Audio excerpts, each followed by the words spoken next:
Om Vakratunda Mahakaya Suryakothi Samaprabha Nirvignam Kuru Me Deva Sarvakaryeshu Sarvada. Om Shri Mahaganapataye Namaha. Om Shri Gurubhyo Namaha. Harihi Om Sadashiva Samarambham Shankaracharya Madhyamam Asmadacharya Paryantam Vande Guru Paramparam. Asmad Gurubhyo Namaha. Shruti Smriti Purananam Alayam Karunalayam Namami Bhagavad Padam Shankaram Loka Shankaram Shankaram Shankaracharyam Keshavam Badarayanam Sutra Bhashya Kritau Vande Bhagavantau Punah Punah Ishvaro Guru Ratmeti Murti Bheda Vibhagine Vyoma Vyapta Dehaya Dakshina Murtaye Namaha Om Shri Medha Dakshina Murti Swamine Namaha Om Sahana Vavatu Sahanau Bhunaktu Sahavidyam Karavavahai Tejasvinavadhitamastu ma vidvishavahai. Om Shanti Shanti Shanti. Harihi Om Shri Gurubhyo Namaha. Harihi Om.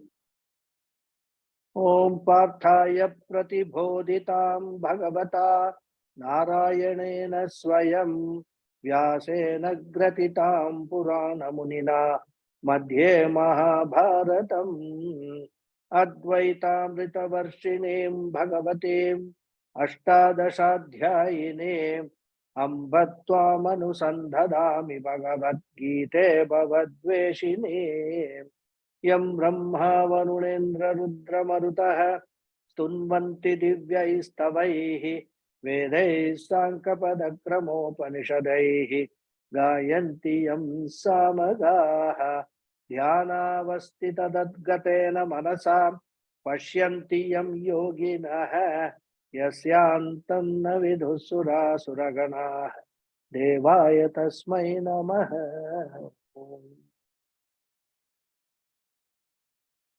Namaste once again, everyone. Namaste, Guruji. Pranam.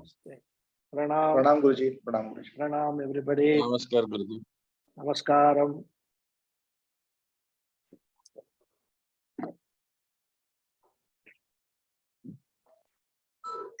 Krodhat bhavati sammoha sammohat smriti vibhramaha smriti bhramshat buddhinashaha buddhinashat pranashyati.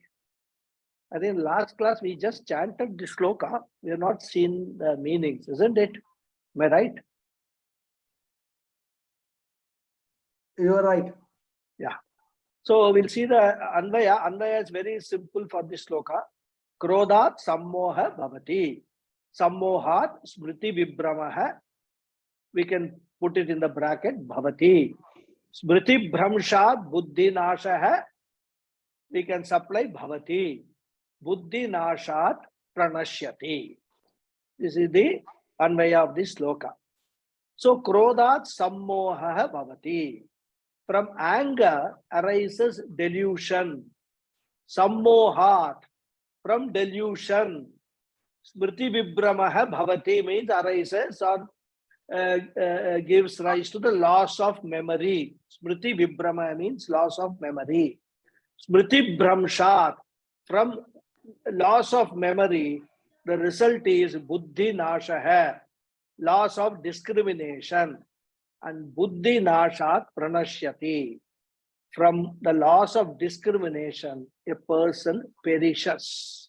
Pranashyati means he perishes. So, what is this sloka Krishna is saying? From anger arises delusion. Delusion results in the loss of memory. From loss of memory arises the loss of discrimination. And because of the loss of discrimination, a person perishes. This is the simple meaning of this sloka. So we are learning a very important portion of Krishna's teaching, which is of immense practical use for us in converting our intellectual knowledge about the self into our emotional strength. That is becoming a sthira prajnaha, a person who has not only received the knowledge, but who has assimilated the self-knowledge also. And of course, earlier shlokas in this context, Bhagavan Krishna discussed the sthita prajna lakshanani and sthita prajna sadhanani. We have seen all that. Now, this shloka is in continuation of the previous shloka, where Krishna traced the origin of all our problems in life to our fondness of sense objects.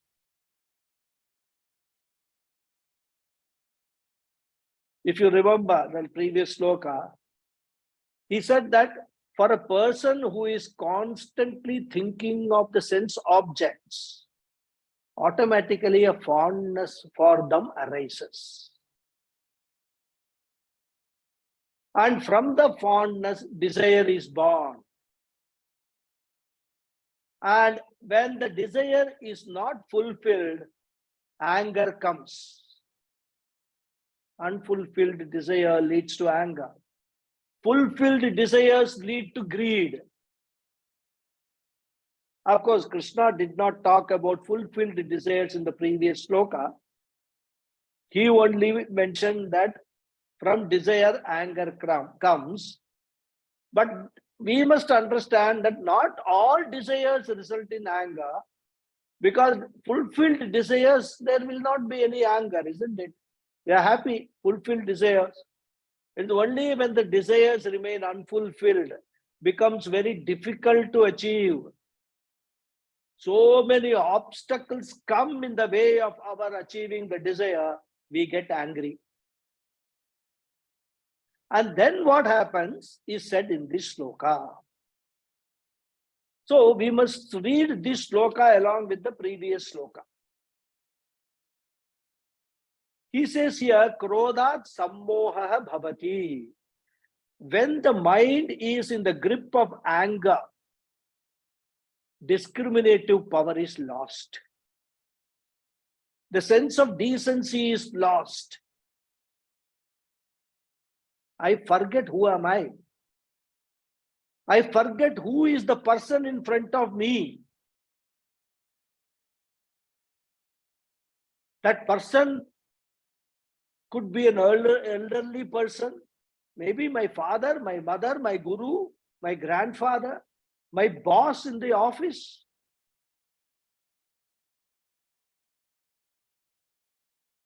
All these are covered or veiled because of non-discrimination, sammoha. When a person is angry, it is as though he is blinded. He doesn't see anything what is around. In fact, especially in some marriages and all, I've seen, people fighting with each other, shouting shouting at each other without even bothering who is around. People are watching. We must not behave in this manner. Nothing. All those discriminative faculties are lost when anger takes over. In fact, Adi Shankara, in one of his commentaries, I don't remember where, he says, Buddha Purusha Gurumapi Akshipati.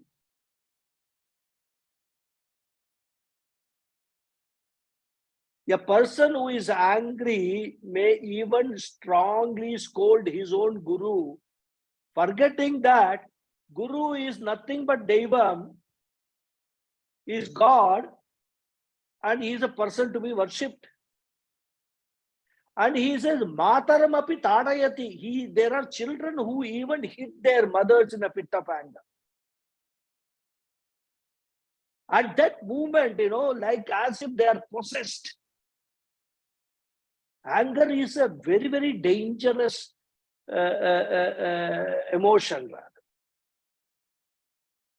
Later on, they may regret and apologize and all, but during that moment, that person is mad. That's why, in the US, and of course, I think in the North American continent, especially US, I know. Another word for anger is madness. When somebody says, I am mad at you, that means they are angry at you.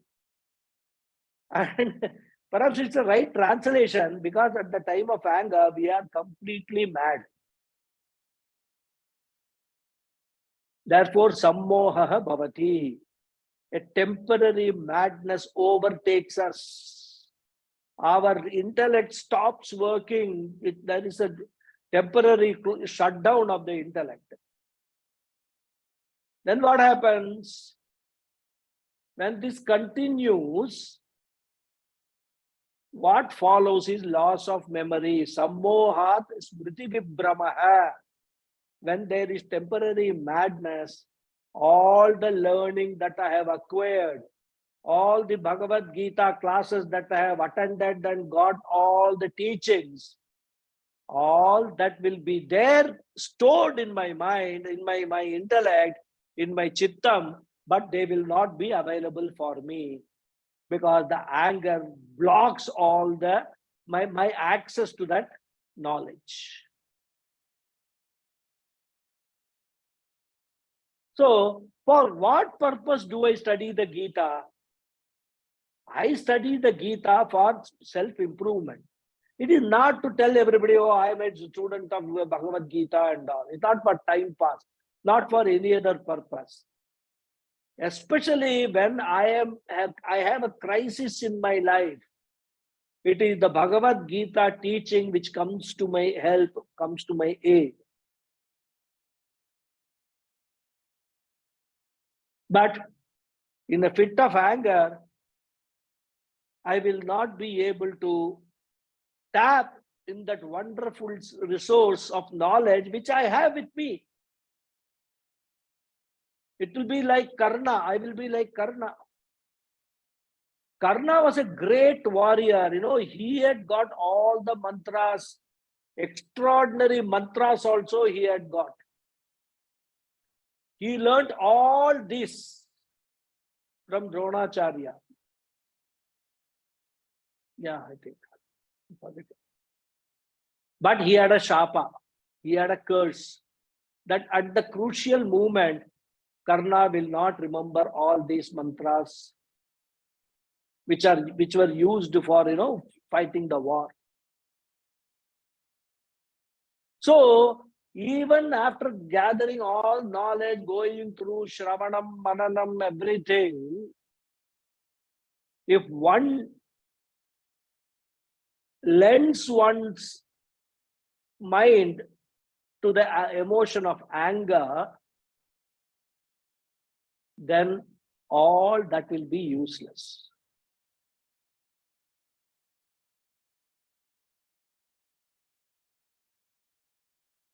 And this memory loss, it happens to us, especially as we grow older, it happens more often rather. We may just walk into a room with some idea, and after entering the room, we may not remember why we came here. Even with children, this happens. Some of the children, you must have seen, they would have prepared very well for the examination. But once they go into the examination hall and see the question paper, they will forget the answer. It is all there, but they will not be able to access them. Before and after the exam, they will be able to answer properly. So what is the use? Especially in our system, which is all memory based, you have to just, throw out everything that you know on the paper. Then only you will get the marks. Therefore, when we are angry, all my Gita, Upanishad learning, everything is blocked like a virus does in a computer. Anger, we can compare it to a virus for our brain computer. And therefore, Krishna says, Sammohat smriti vibhramaha, means entire knowledge is temporarily lost. After he cools down, he can remember He may even quote slokas and all that. But what's the use? When you were having a crisis, when you were having an emotional disturbance, if this teaching did not come to your help, later on you can just show off saying that I know Bhagavad Gita, but that's studying Bhagavad Gita like that, even with the meanings, is of no use. Therefore, from anger, one gets into the stage of non-discrimination, and then non-discrimination leads to loss of memory, at least temporary loss of memory. And suppose still he is not warned, he doesn't take care, he does not take steps to remedy the situation, then what will be the next fall? Smriti Bhramshad Buddhi Nashaha. Once the knowledge is obstructed, then the discriminative power is permanently lost. This is when that situation of Smriti Bhramshah continues. That means emotional disturbance is taking place continuously. And that is why, it is very, very important. Once we learn Bhagavad Gita, in Upanishads and these teachings, not only on the one hand, we will have to follow the teachings, apply them as much as possible in our practical life. Make small progress every day. One item pick up for every day. I said, today I'm going to follow this.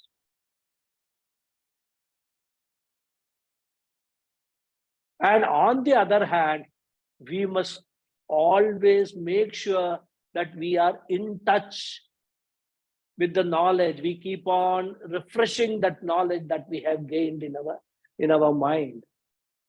Otherwise, what will happen? That our life, our samsara life is so much crowded. And when we get into that with so many emotions, all that knowledge will go away, it will vanish. Somebody will tell you something, I have heard about this somewhere long ago. Buddhi nashaha happens. The discriminative power is permanently lost. It is just like our muscles, rather. You can do all sorts of, when you are, when you are young or even middle age, do a lot of exercise and build muscles. But in order to have that kind of a muscled physique, you must continue to do that exercises. At least some exercises you must do. If you stop I have got a very beautiful muscled body and all that, now I will stop doing it. Few years, all muscles will be lost, and it will be very, very difficult for you to regain that also, even any amount of exercise that you do. Similarly, if we do not keep this knowledge fresh in our mind by revising it again and again regularly, that knowledge will be permanently lost. Previously, Bhagavan used the word sammoha, which is temporary loss of discrimination, whereas now he says buddhi nashaha, that means permanent loss of discrimination. There's a point of no return. At least when sammoha was there was some hope.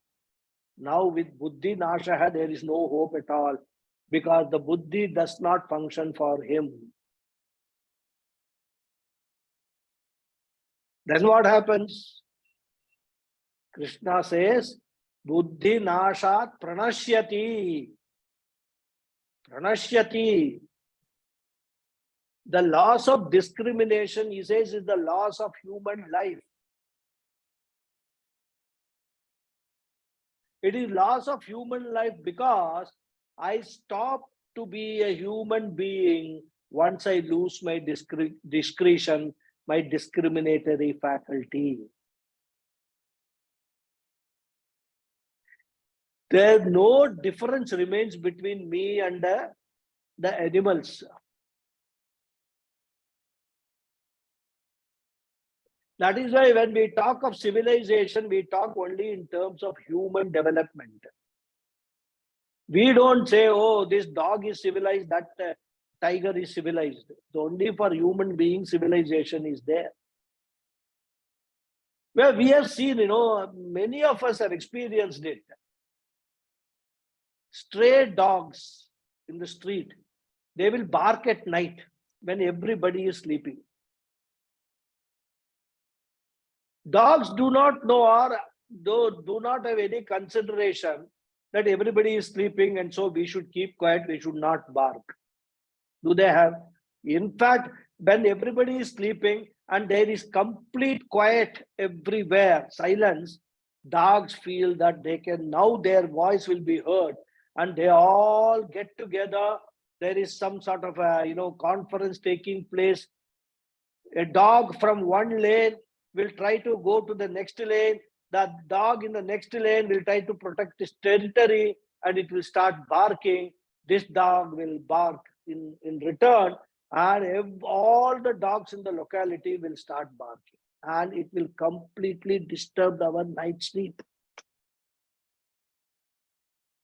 They don't know. They have no consideration. It is only human beings who are expected to have consideration not only for other human beings, but also for the environment, for all the animals, everything. Because we are civilized. Dogs can bark whenever they want. They do not have any discrimination. They are led by their instincts. Similarly, if I also shout in anger without any consideration for the people around me, then what is the difference between me and the barking dogs? Whenever I feel like shouting, I should be able to swallow the whole thing, or I should be able to at least postpone the whole thing. Even if I have to shout, I should weigh the situation, analyze the pros and cons, and decide to shout or not to shout. I have to actually be very thoughtful, aware of my environment, and then behave accordingly. It is not for other people's sake, but for my own sake. All these things are important. When I think and do something deliberately, it makes me a human being. If I do things impulsively, I stop being a human being. And stopping to be a human being means losing the four purusharthas, dharma, artha, kama, and moksha purusharthas. That is why they are called purusharthas. Goal of a human being. Artha means goal, purusha means human being, the goal of a human being. And once I am going to be without any discrimination, I am no more a purusha, which means I do not have any purushartha, which means that this human life that Bhagavan has given me, which is a very rare occurrence, is a total waste. I have no hope for another human life, and I do not know if at all that another human life will come or not. Therefore, here Krishna is very strongly warning, do not be impulsive, be deliberate in every action, in every thought, be deliberate. Otherwise, you will be caught in the ladder of human fall, stage after stage. Vishaya Dhyanam, he started with that Vishaya Dhyanam. Sangaha, Kamaha, Krodhaha, Sammohaha, Vritibhramshaha, Buddhinashaha, Pranashaha. 8-runged ladder of human fall. And the fall starts with Vishaya Dhyana, blindly dwelling upon any object. Therefore, the short message Bhagavan Krishna gives to Arjuna in these slokas is, Arjuna, learn to master your mind. Do all the sadhanas which are required to master your mind. So this all sounds little negative. But then it's a strong message Krishna wants to give for all the sadhakas, all people who are in the pursuit of spirituality. Everybody. Arjuna is only a nimitta for all of us. Now in the next sloka, Krishna presents the positive side as to what happens to a person who has mastered the activities of his sense organs. Ragadvesha vimuktaisto vishayanindriyaischaran atmavashyair vidheyatma prasadamadigaccati. Here it says Ragadvesha vimuktaisto. Some texts have a slightly different reading. It says Ragadvesha viyuktaisto. Meaning is the same. There is no difference in meaning, but there is a different reading there. Doesn't matter. So the Anvaya is Tu charan vishayan indriyaihi atmavashyaihi ragadvesha viyuktaihi vidheya atma adhigacchati prasadam.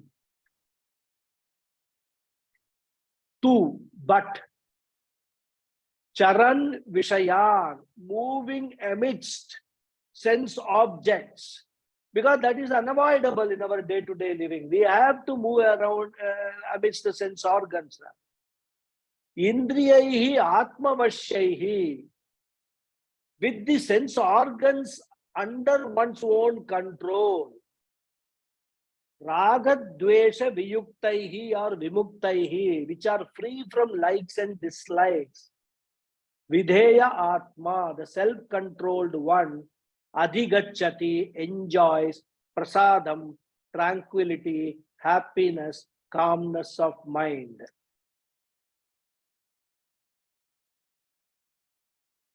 So he says, he is contrasting with this sloka with the previous sloka. That is why he starts with but moving amongst the sense objects which are unavoidable, with the sense organs which are under his control and which are free from likes and dislikes, the self-controlled one enjoys tranquility.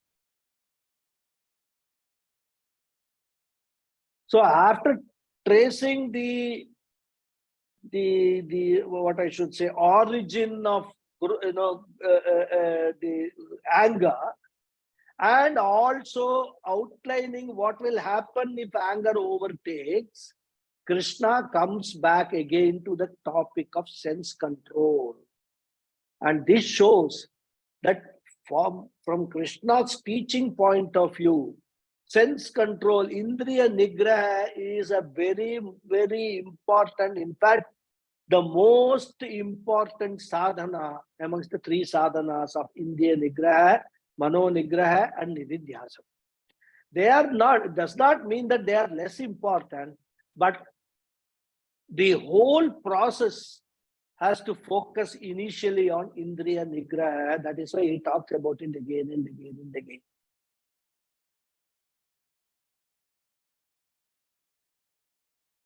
And therefore he said, Indriyaihi Vishayan Charan. You may perceive the sense objects through the sense organs because you cannot close the sense organs totally. Therefore, use it. Of course, you can close your eyes and also ears.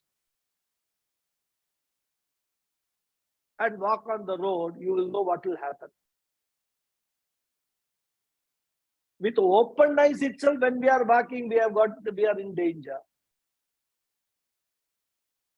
What to talk of walking with closed eyes?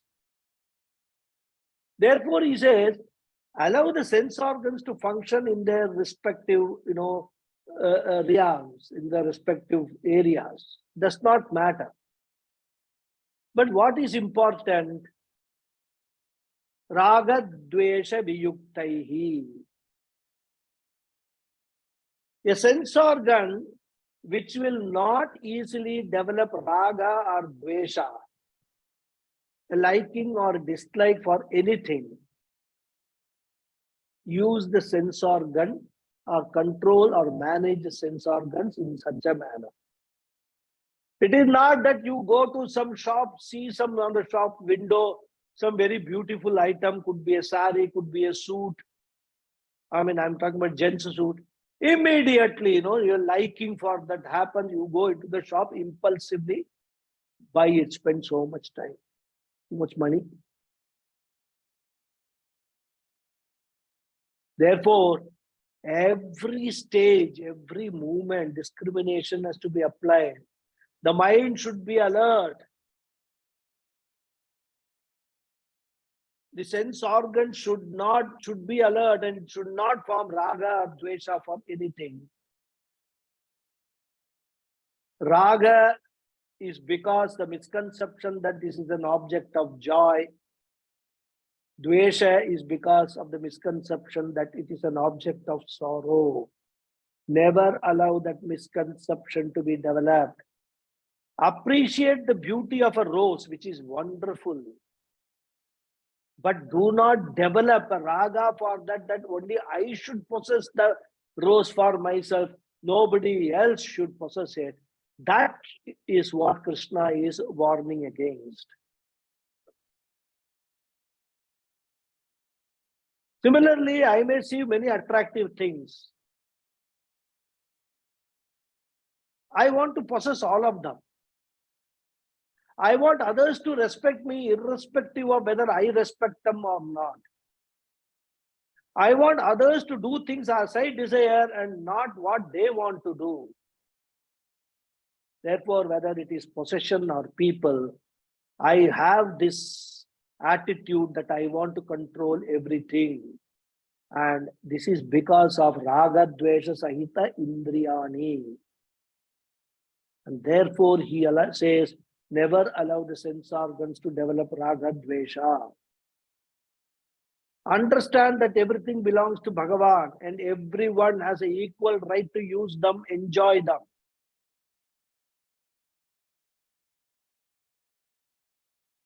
As I mentioned in the last class, some students in the Gurukulam or even classes and all, and this of course, Swami Paramatmananda has himself experienced it, so he talks about it in his talk, Gita talk. Some students claim ownership of a place they sit in the class. Of course, here, Zoom classes, that problem is not there, but in physical classes, this is very much a problem. Some students get addicted to a particular seat and they will pick up a fight with other students for that seat. Again, addiction, raga for that seat. And dvesha for the person who is sitting on that your addicted seat. In fact, never get addicted to anything, and that is the teaching, that is the principle. Therefore, raga dvesha viyuktaihi indriyaihi. Let the sense organs be addiction free.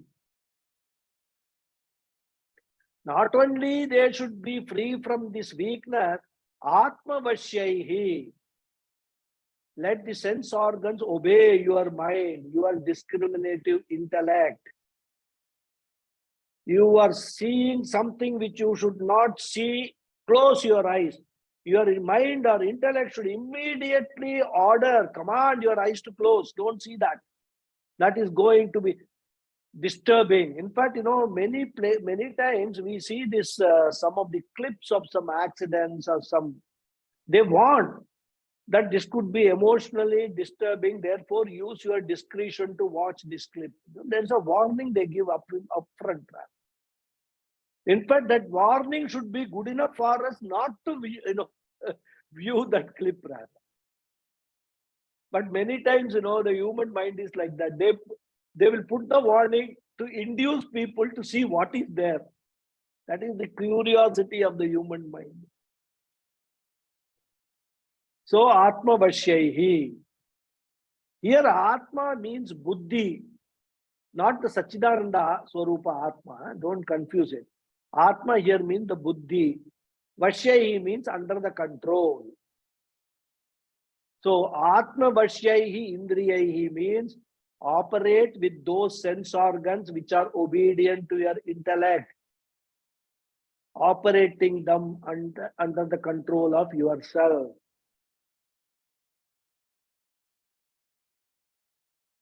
Another example is, we have seen announcements, read articles of the evils of alcohol.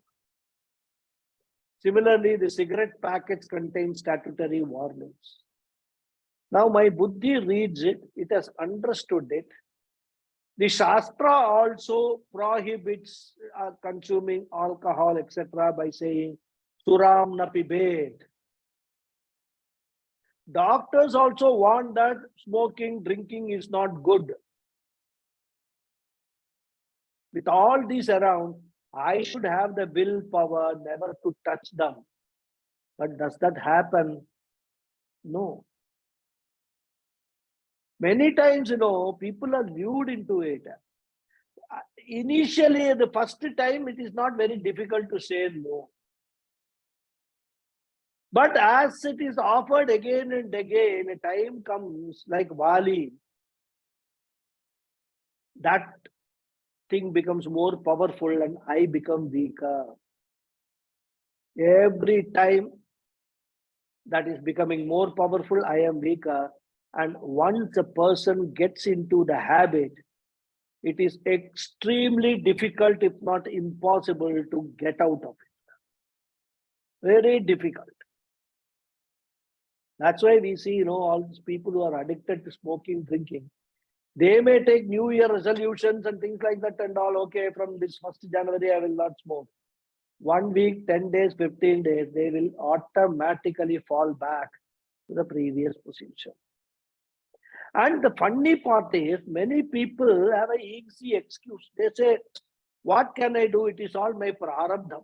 Vedantists, they have studied some Vedanta and know about prarabdha karma and sanchita karma and agami karma. And also they will say, it is my prarabdha. Swami Paramatma said, see this akramam. What has this got to do with your prarabdha? It is the gross abuse of the willpower given to me. It is the abuse of the free will that I am endowed with.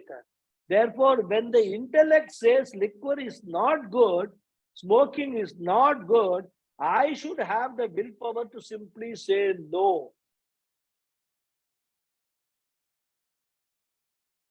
When my intellect has studied and understood that beef eating is not good, or for that matter, non-vegetarian food as a whole is not good, I should be able to say no.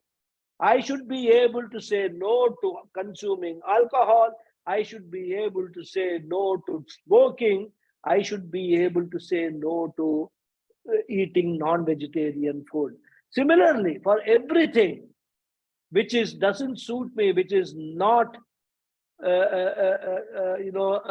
to be done, I should be able to say no and stick to it. And that is called life of mastery. Therefore, Atma Vashyaihi Videyatma. Videyatma means a person of self-control, self-discipline, a person of self-integration. Here also the word Atma, we should understand that the instrument, inner instruments, and not Sachidananda Atma. Here Atma basically represents the mind. Therefore, Videyatma, disciplined, obedient, the one who has got obedient set of organs, such a person, what does he get?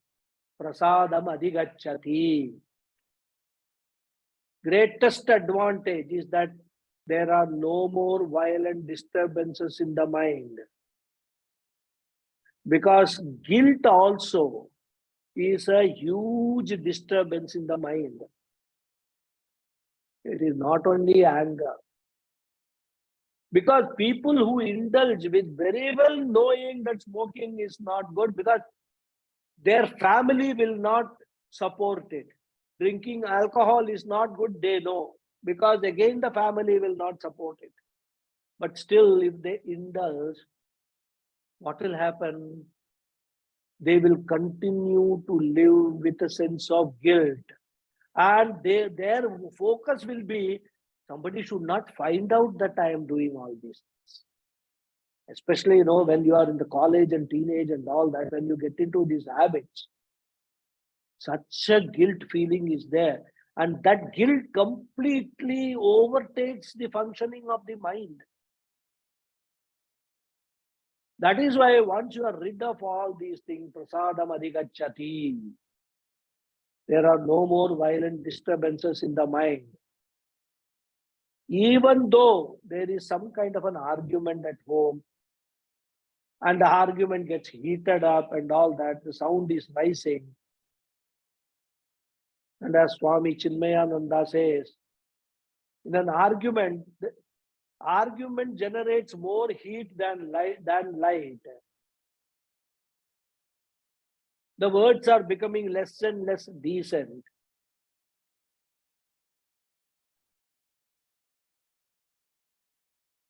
As even the situation changes, this Vidheyatma, the person who is in control of all his sense organs, he is able to feel the pulse and he will immediately put a stop to it. He will say, I know you are angry or I am angry. This is not an ideal condition for discussing what we wanted to discuss. Discussion is for exchanging information and not shouting at each other, not scolding each other. And if information has to be exchanged, the mind should be calm enough to receive the message. A disturbed mind can never receive any message. The moment the slightest disturbance is taking place, a Vidheyatma, a Vedantin will sense it. The warning red light begins to flicker and he will say, let us stop this session now. Let us just part ways. We will meet later on and discuss this when we are more composed and cool. So either I say I am angry, therefore I will stop, or you are angry and I don't want to increase your anger. Let us discuss again tomorrow or day after. And we will find that no situation goes out of his hand. And this is a very nice experiment. In fact, you can watch it when you happen to get into such a situation. Practically, you can try it out and it works. And the greatest advantage is, if we have avoided arguments for a long time, then it becomes a habit. Then when there is something starting, within a few minutes, you can get back to your composure and read something. Or focus your mind on something else.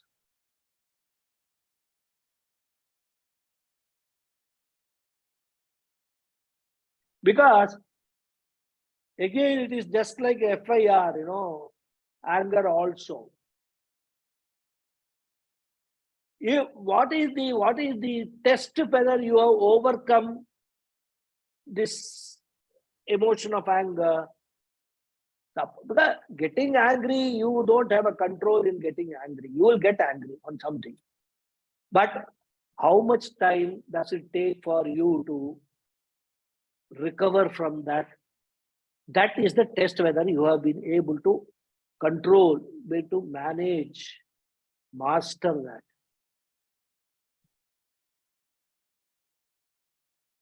And now what happens is, the lengthier you are actually exposed to this argument and things like that and all, the more time it takes to compose the mind.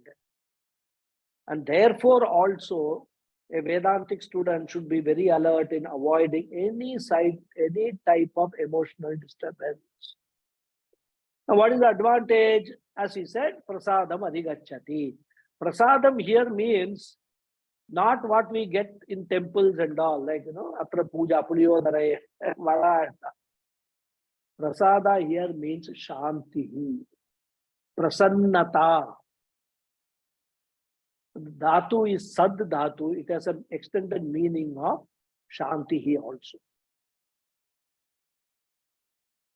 But we can also understand, whatever things come from Bhagavan and we consume that, we feel some sort of a shanti, peace. And therefore, indirectly also they are called prasada. Whatever we get in the temple also, that is why probably it is called prasada. Because when we get that prasada from Bhagavan, and when we consume it, we get a feeling of contentment, feeling of tranquility.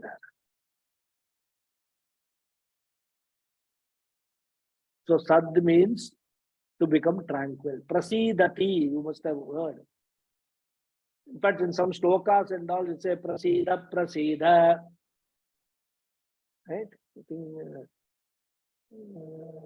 Venkatachalapati shloka is there, I think.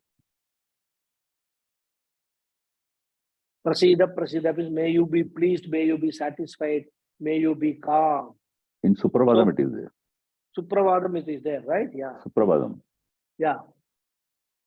Prasida, prasida. I'm not remembering the shloka. Prayacha, prayacha. Follows. So prasada is the abstract noun of that calmness of that saddhatu, which means calmness of mind.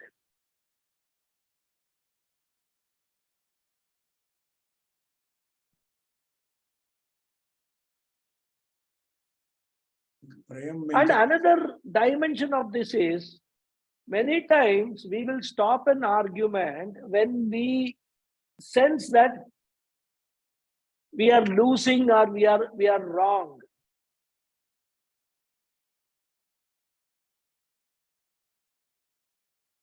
And it will appear as if I am conceding victory to the other person and that I am accepting that he is right. But even if I know 100% that I am right, still I can stop the argument, not because I am doubtful, but because the other person is no longer ready to listen to me. And therefore, I can even say, okay, you can think that you are right, nothing wrong with that. What I suggest is we discuss this at a later stage. Let us postpone this discussion. Just because I stop it does not mean I have failed. Only the other person has failed to receive the message. And therefore, avoidance of mental turbulence is very important for the assimilation of this knowledge. And therefore, Krishna says, prasadam adhigacchati.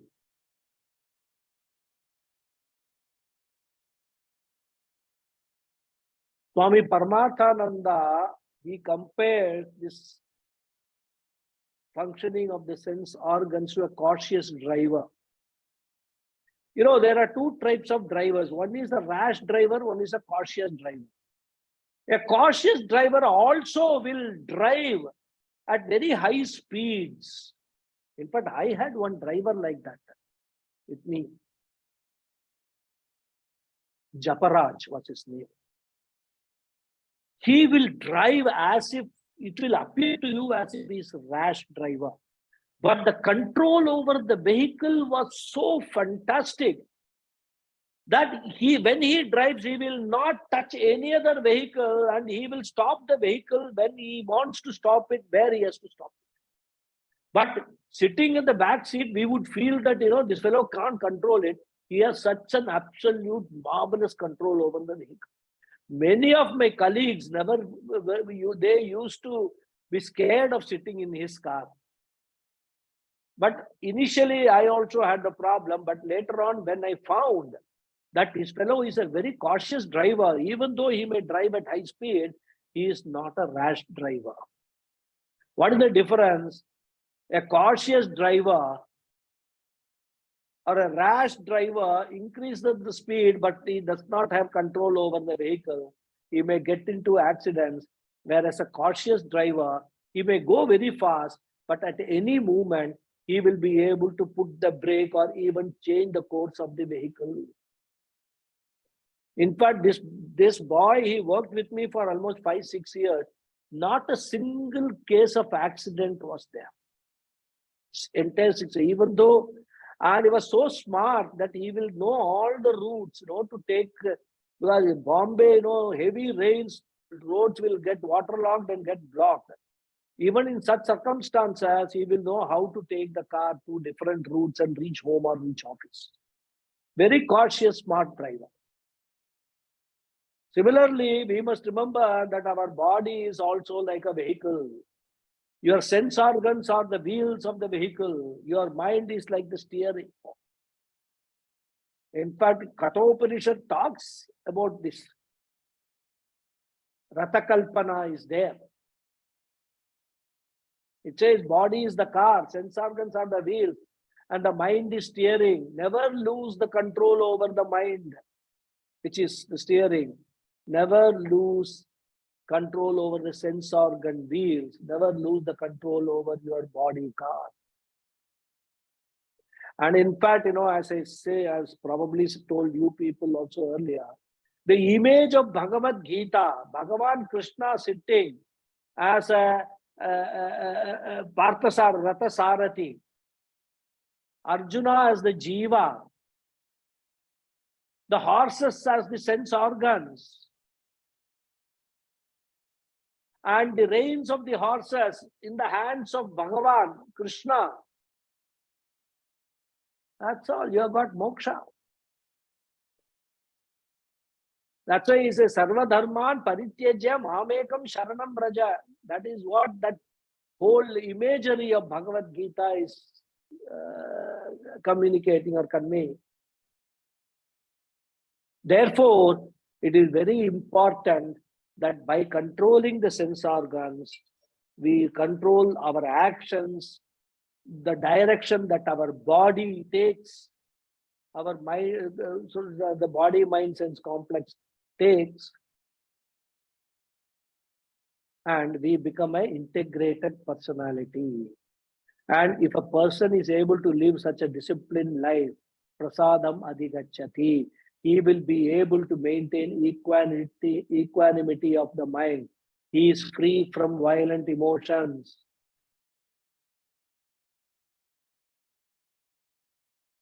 The frequency of violent reactions will become lesser and lesser, and also the intensity becomes lesser and lesser, and the recovery period also will become lesser and lesser. Not that they will be totally eliminated overnight, but I can manage my emotions. Therefore, he says, Arjuna, practice all these 3 sadhanas. Now in the next sloka, Krishna glorifies by outlining the benefits of a calm and a tranquil mind. Prasade sarva dukkhana anirasyopajayate prasanna chetaso hyashuho buddhi paryavatishtate. So the Anvaya is Prasade hanihi sarva dukkhanam upajayate. Hi buddhihi asya prasanna chetasaha ashuhu paryavatishtate. Prasade, when the mind is tranquil. Hanihi, the destruction. Sarva dukkhanam, of all the miseries, of all the sorrows. Upajayate, takes place. He, verily or indeed, Buddhihi, here buddhihi means the self-knowledge. Asya, of this, prasanna chetasaha, serene-minded person, ashuhu, soon, paryavatishtate, becomes firm. He becomes the Sthita Prajna. So Krishna says, hey Arjuna, in tranquility, the destruction of all miseries take place. Verily, the self-knowledge of the serene-minded person soon becomes firm. As I said, this is glorification by pointing out the advantage of enjoying an equanimous mind. We have already seen the extended meaning of the word prasada as prasanna chittam, shantihi, samatvam, poise, balance, equanimity. All these words we can use to understand what is prasada means. And in these words, Bhagavan says, prasada will produce twofold benefit. The first benefit is sarva dukkhanam hanihi, the destruction of all sorrows. So samatvam will remove all sorrows, which means samatvam brings in happiness or joy, because here the idea is we need not bring happiness from the outside world. That is something all sadhakas, Vedantins must always bear in mind. According to Vedanta, we need not bring happiness from the outside world because the outside world does not have any happiness to give me. The outside world does not even have an iota of happiness to give me. Therefore, the outside world cannot give happiness. It cannot give what it does not possess. This is the first point. And the second point is, the outside world need not give me happiness because I am myself the very source of happiness. So why should I depend on the outside world or objects, things and situations and persons for my happiness? Swamiji gives that the famous example of Swami Paramatmananda, the dog chewing on a bone. When the dog bites the bone, we know that the bone does not have even a drop of blood. Bone is as dry as a bone. They say bone dry, no? But still the dog bites the bone. And what happens? The bone hurts the mouth of the dog. It tears into the gums and blood comes from the dog's own mouth.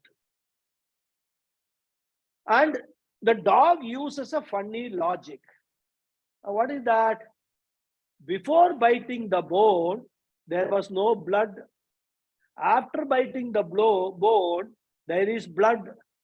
Therefore, bone is a source of the blood that I am tasting. This is the dog logic. And Vedanta says that when you are depending upon the world for your happiness, you are no better off. After using or after possessing a sense object, we enjoy happiness. Before using that, we do not have happiness. Therefore, we conclude that the objective source of our happiness is that sense object. Vedanta says every object is like the bone which the dog chews. It does not have even a droplet of happiness. Sense objects only are responsible in bringing out the happiness from our own inside, which is our own happiness. And how do the sense objects bring out the happiness? They do it by removing all mental disturbances temporarily. Therefore, mental disturbances are blocking our happiness. We must understand by sense control and by mind control, when the mental disturbances are removed, when the blocks are removed, when the obstacles are removed, our own Atmananda manifests. And therefore Krishna says, Prasade sarva dukkhanam hanihi bhavati. Once the disturbance are gone, in the previous shloka he said, Shantim prapnoti. Therefore, joy does not come from outside, it comes from one's own self. And this is the benefit number one, that is joy or ananda. We will see more in the next class. Benefit 2 and all, we'll see in the next class. Yeah.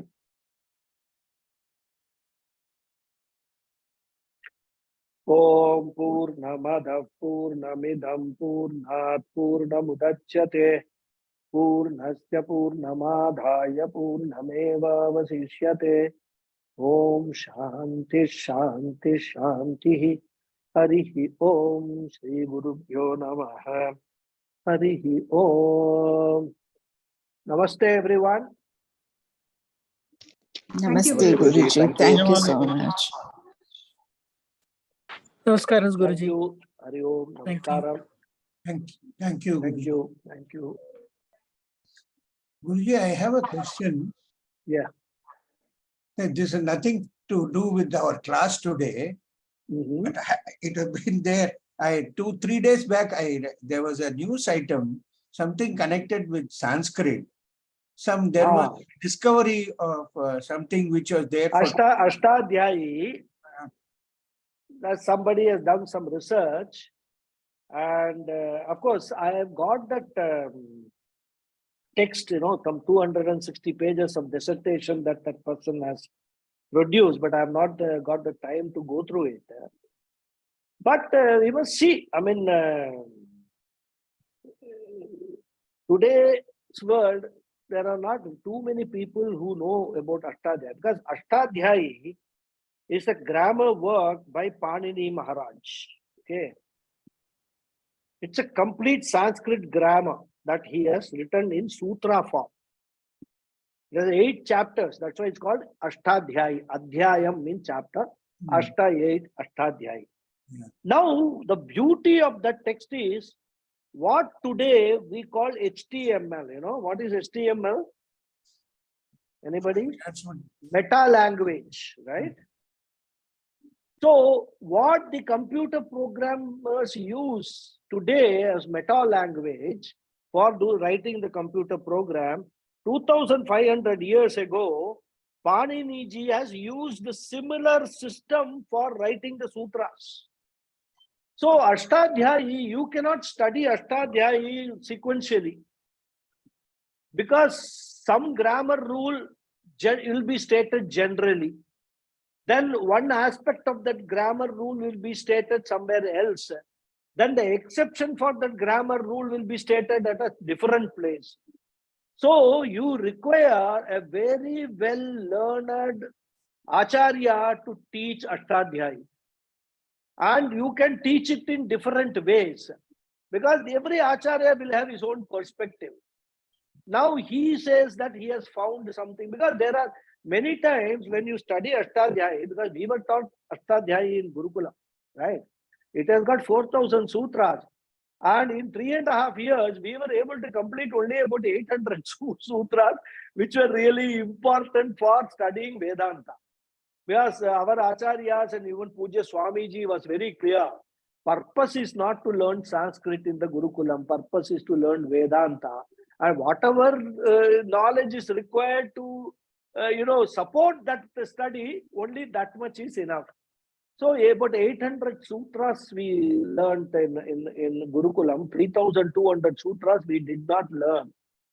But Ashtadhyayi is a very complicated text. Rather, it's not very easy for anybody to follow. Forget teaching. Teaching is also a very big challenge. So this person, and because the pattern of what Panini ji has used, sometimes we will get confused with that, because he will say one rule somewhere and another place that rule will be contradicted. Then there are rules that what is said later is applicable now, and it overrides what is said earlier. All those kind of things, are involved. So you must remember all that. In fact, in the Ashtadhyayi, the last chapter, every chapter is divided into 4 parts, right? The last chapter, the last 3 parts of Ashtadhyayi, Paniniji has actually written in such a way that whatever is stated there in the last 3 chapters in respect of the grammar topics which are discussed there, if anything is previously stated on those topics, they are all invalid. So there is a lot of complication. You must remember a lot of things in your mind when you actually learn that. But once you have learned that, then when you actually come across, for example, Valmiki Ramayana or Kumara Sambhava, or even Kalidasa's works and all that, when you read, knowledge of that grammar of Ashtadhyayi is very much essential. Even for that matter, Adi Shankara quotes sutras from that this particular interpretation is in tune with what is quoted in the Paninian grammar. So this person, in fact, I have downloaded the text. I plan to, whenever I get time, read that and compare it with my own understanding, whether my understanding improves or not. But I mean, it's very easy, like somebody has commented, that easy to say make all claims, but whether it's correct or not, only people who know about that subject can tell. And we are all very far away from that. There are scholars, in Sanskrit grammar who will be able to comment on it much more effectively, rather, whether that. But I'm sure that it's a dissertation he has submitted in the Cambridge University, and it must have certainly gone through the review by scholars, rather, not that it would have just been submitted and everybody accepted it. So from that point of view, I personally feel that it would be something he has said is very valid. But for our own conviction and satisfaction, we'll have to read and understand what all he has said and compare it with my own understanding. Okay. Very complicated subject. That's the point. No, I was curious about it because he said 2,500 years nobody has solved and he has solved it. That's why that is true. Yeah, possible. That's quite possible, because most teachers teach Ashtadhyayi from a point of view of what is required to learn. Right? They don't focus on the structure of Ashtadhyayi. There is certain structure they explain. But there could be certain things which are very, very sophisticated, which Panini Maharaj has used, and which might have put certain scholars, very top scholars, into some dilemma. So if he has solved that problem, well and good, rather. I mean, excellent. We may understand, not understand, but at least for those people, it will be a very big thing. And if he gets his doctorate on that basis, nothing like it. It is a very proud, it will be a proud moment. Very proud, really. I mean, absolutely. If he has done, even the very fact that he took up that subject, went into Ashtadhyayi and, did all this research, that itself is highly appreciable. Forget whether what he says right or not. It is not very easy. I can tell you that. We'll go mad by studying Ashtadhyayi. We will not understand anything. In fact, what has happened is, when I studied Ashtadhyayi in the Gurukulam, I had notes with me, but they did not make much sense to me because all conflict was there. But when I started teaching students, when in September 2020, when I started teaching, I had an opportunity to revisit those notes, revisit those topics. Then a lot of things became very clear to me also. And that is why if you all don't come to the class also, I will sit and just teach because I get great benefit out of my teaching. And every time I teach, I study so much. I go through what Puja Swami Ji has said, what Paramathananda Ji has said, what my own teacher Swami Sadatmananda said, and I get different perspective of a thing. I get some very good examples which they use, rather, which I can share with you. But I get the benefit of intellectual, my own development of my intellect. So Ashtadhyayi, similarly, when I taught Sanskrit, that's a big benefit I got. Certain things were not clear to me at all. They all become crystal clear, and I was able to teach the students that. So it's a very difficult. Ashtadhyayi is one of the top most. It is understand. You can understand this fellow's what is that? E is equal to MC square easier than understanding Ashtadhyayi. That is what it is. It is Thank more you. complicated. Yeah. Thank you. Thank you. Hari Om. Hari Om. Sorry Thank you. if I Thank you very touched much, something Guruji. other Thank you than very this. much. No, Namaskar. it is good because it's the subject related subject only, because Bhagavad Gita also, as I told you, that Adi Shankara, will quote here, there, Ashtadhyayi, Panini Sutras and all that. So it is a related topic only. It is anything Sanskrit, scriptures are all related. Okay. Yes, Hariji, your hands are up. Nice to see you in the class. Yeah. Hari Om, Guruji. Hari Om. Hari Om. Guruji, it is something not connected with what you taught today, but in general, that it is written Dharma Kshetra Kurukshetra. Why is Kurukshetra is highlighted as Dharma Kshetra? That is because Kurukshetra was a Dharma Kshetra. In fact, there is a story. Yeah. There was a king who had actually upholder of Dharma, very dharmic king in the Bharata Vamsha.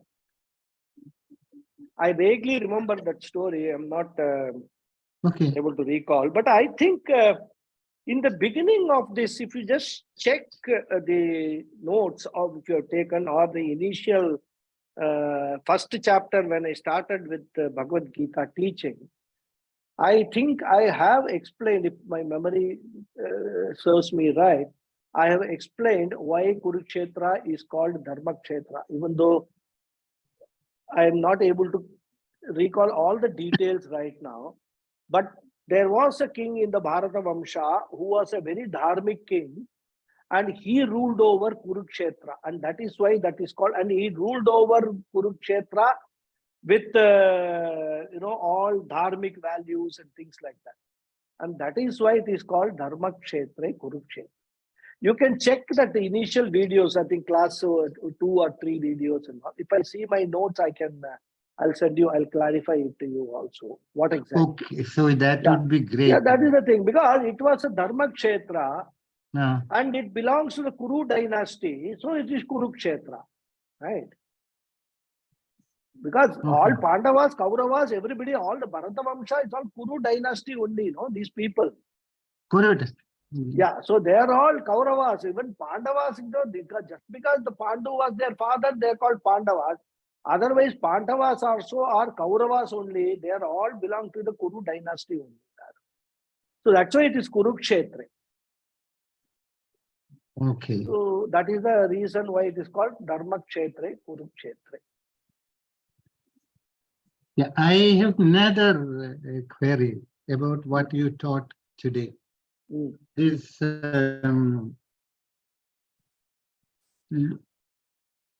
ladder of fall, losing cool on small matters. That had happened even with a very highly evolved saints and sages. We have read many stories. No, it is people who have reached that high state. Even those people at times they have adopted very aggressive attitude because they were not respected. They That is why we think they are high, very highly placed, highly accomplished and all.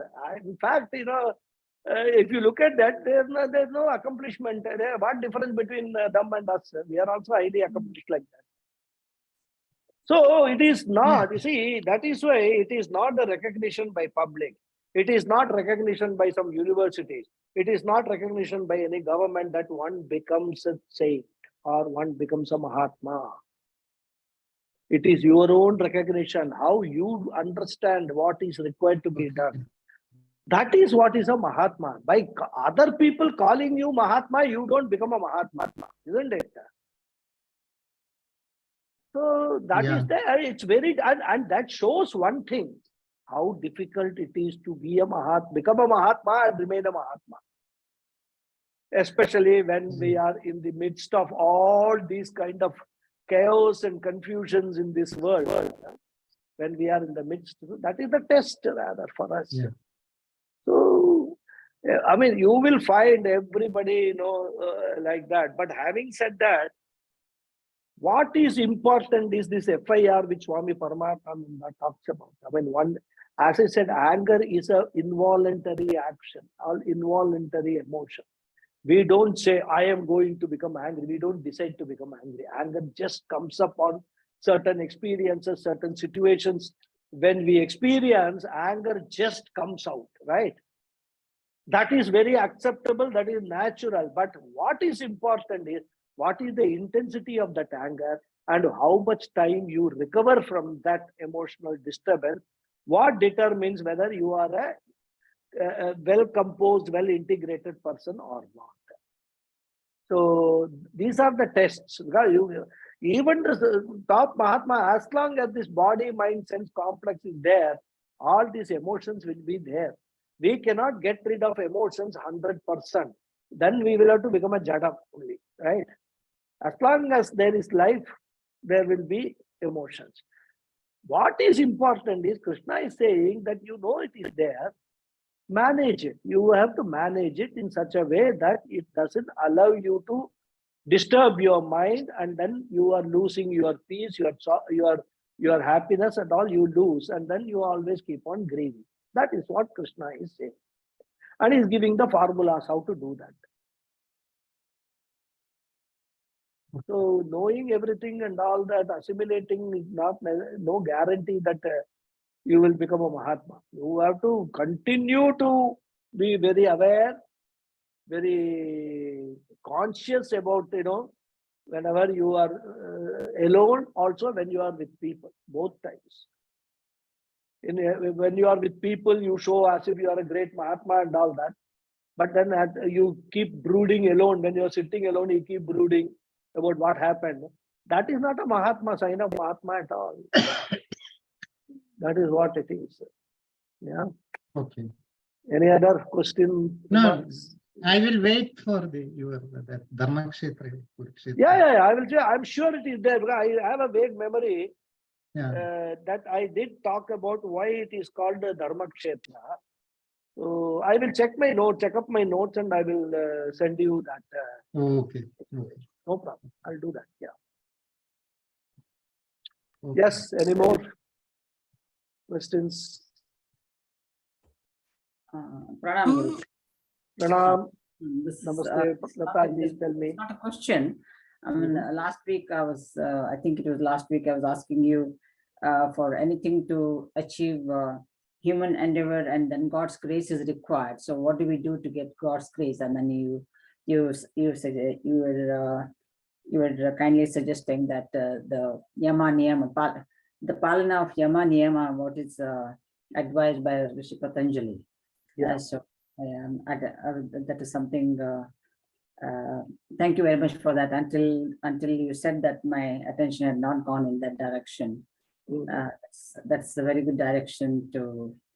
Very simple guidelines to follow. Good guidelines to follow. Very good guidelines. In fact, even without doing, you don't need to do yogasana and all. You just follow this Yama Niyama, which is the beginning of yogasana. It itself is, you will find a huge difference in your life, your attitude, your happiness, your mental condition. So we have to keep Yama Niyama, put on a poster and put it in your bedroom, bathroom, everywhere. Keep on watching that. I tell you, it's a practical, I'm telling you, you should do that. Everybody who is seriously interested should do that, because every time you go astray, you see that and you will be reminded, come back into the track. So that is very important, rather, right? Very important. Yeah. Thank you very much for that advice. Hari Om. Thank you. Thank you. And One comment, Guruji. Yes. this is just We, my opinion about what Hariji was saying earlier, that even the rishis also, they lost their anger and then they said things. But then probably there was a part of the Leela that had to be completed, like any in the Puranas and in the Mahabharata and Ramayana, rishis were giving curse, but then also they're giving the Upashamanam for that. There's Yeah. a part of Leela that had to be completed, I guess. That is true. That is true. I mean, these are all, that's why we must move away from incidents and events and understand the philosophical implication of what is being said.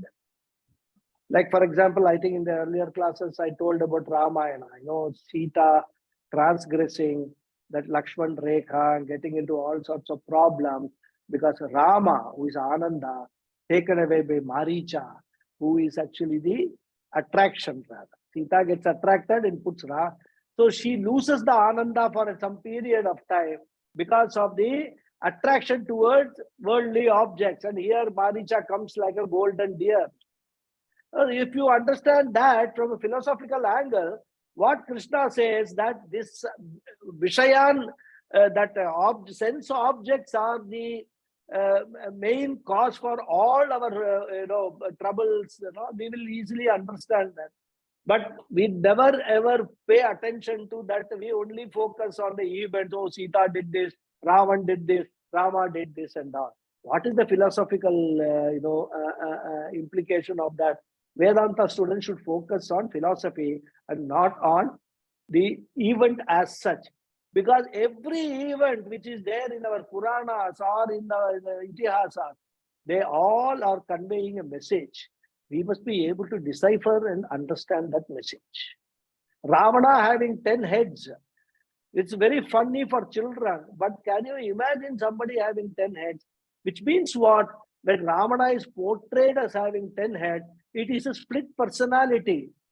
So he has got all these problems, Raga, Dvesha, Lobha, Moha, Mada, Matsarya, everything, in his mind. That is portrayed as 10 heads. Sometimes one head will come up another time.